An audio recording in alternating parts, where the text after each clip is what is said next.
तो विघ्न हरण मंगलीकरण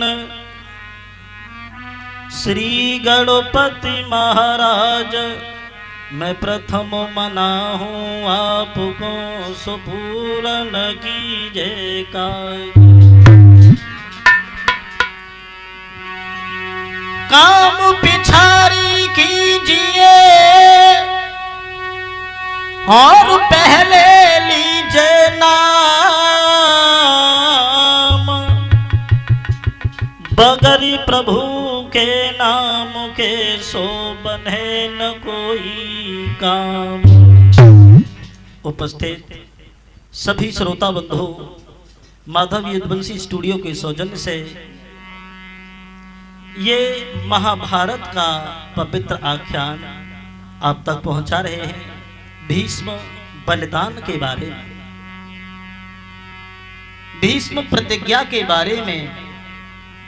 जब भीष्म के पिता शांतनु का विवाह गंगा के साथ में हुआ था और गंगा जी कुछ शर्तें थी कि हमारे गर्भ से जो भी बालक होगा वो हम गंगा में बहाते रहेंगे। तो गंगा जी ने 7 बालक जिंदा पैदा होते ही होते जल में बहा दिए। 8वां बालक जो था जिसका नाम था देवव्रत, पहले भीष्म का नाम भीष्म नहीं था, देवव्रत था।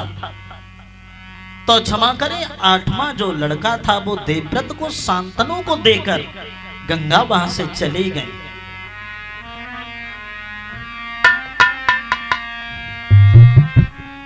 तो दे बेटा गंगा गई शांतनु दिलैलान, तो देवव्रत को संग ले घर को किया बयान। मन में अति हैरान थे घर आए नरपाल, पुत्र 8वां गंगा का बना दिया युवराज। जिस समय गंगा जी का 8वां लड़का युवराज बना दिया है शांतनु ने, उसके बाद किस तरह से सत्यवती का विवाह भीष्म के पिता शांतनु के साथ में हुआ था। तो क्षमा करें ये सत्यवती वही थी जो मंछोदरी के नाम से पहले विख्यात थी। मंछोदरी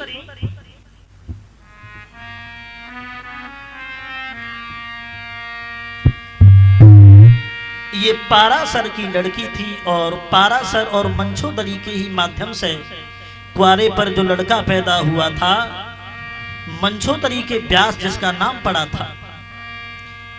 तो शांतनु के साथ में किस तरह से विवाह हुआ। अब देवव्रत ने युवराज बना दिया, उसके बाद में शांतनु गंगा के चले जाने के बाद में बड़े हैरान रहने लगे, परेशान रहने लगे। उसके बाद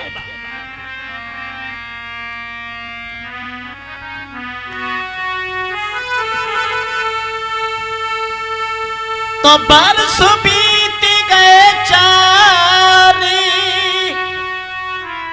सुनो नर नारी सभी सुखारी,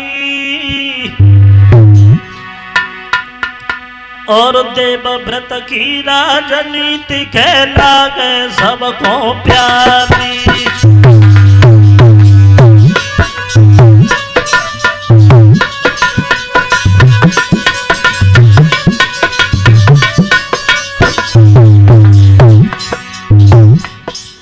कुछ समय बीता, कुछ समय बीतने के बाद बरस बीत गए 4, सुनो नर नारी का सभी सुखारी, सभी सुखारी।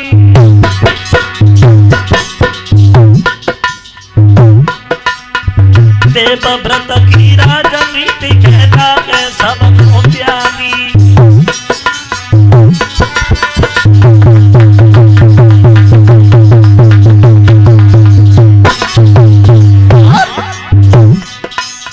शांतनु दिन हैरान बड़े परेशान दुखी दिलवानी।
देवव्रत राज चलाने लगे हैं, युवराज का पद संभालने लगे हैं, लेकिन देवव्रत के पिता शांतनु दिल में हैरान रहने लगे हैं।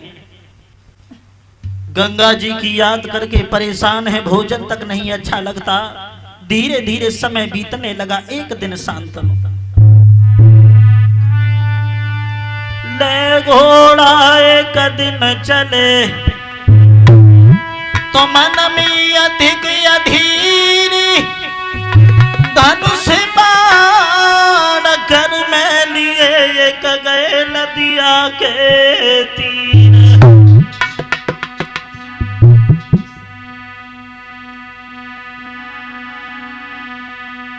देवव्रत को घर में छोड़ दिया है।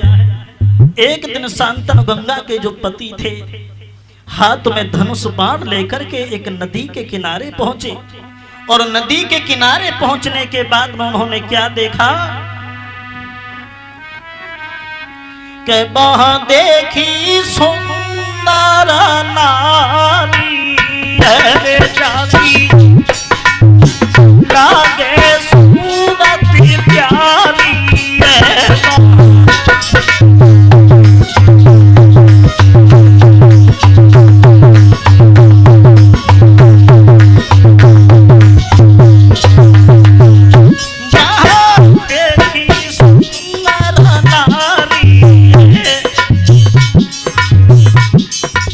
शांतनु भीष्म के जो पिता थे, देवव्रत के पिता,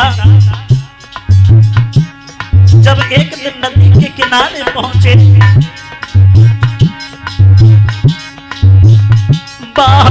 देखी सुंदर नारी जाती, लागे सूरत प्यारी है।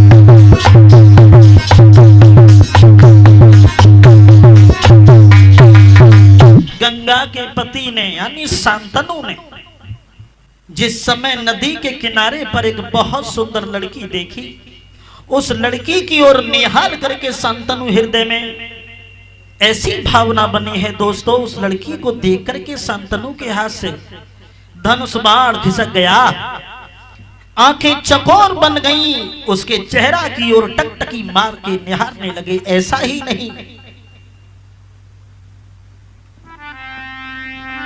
हारे देखे नारी की सुंदरता ही रह गए आंखें भारी।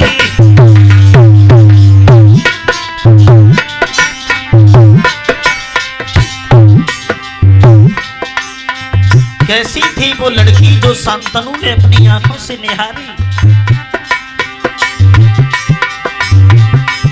और देखे नारी की सुंदरता ही रह गए अखियां भारी। क्या सुंदर सुंदर स्वरूप देखी मेरी नारी।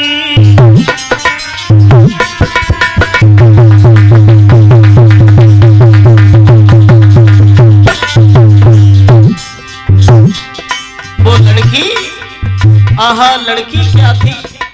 शांतनु उस लड़की की ओर निहार करके आंखें फटी की फटी रह गईं, पलक चलाना भूल गए। मन में विचार करने लगे, जाओ होती सुंदर स्वरूप मेरी सुंदर नारी।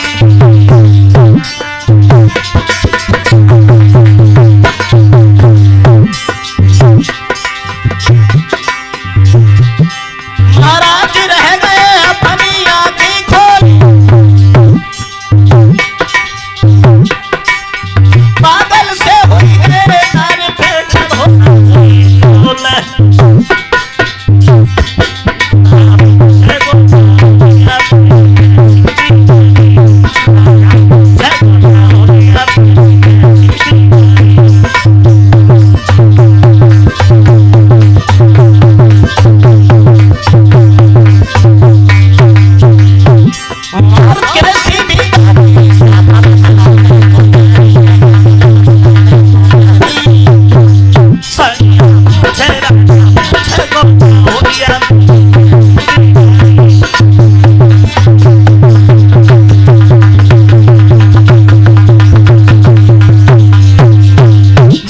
महाराज शांतनु उस लड़की की ओर निहार करके चकोर बन गए। दोस्तों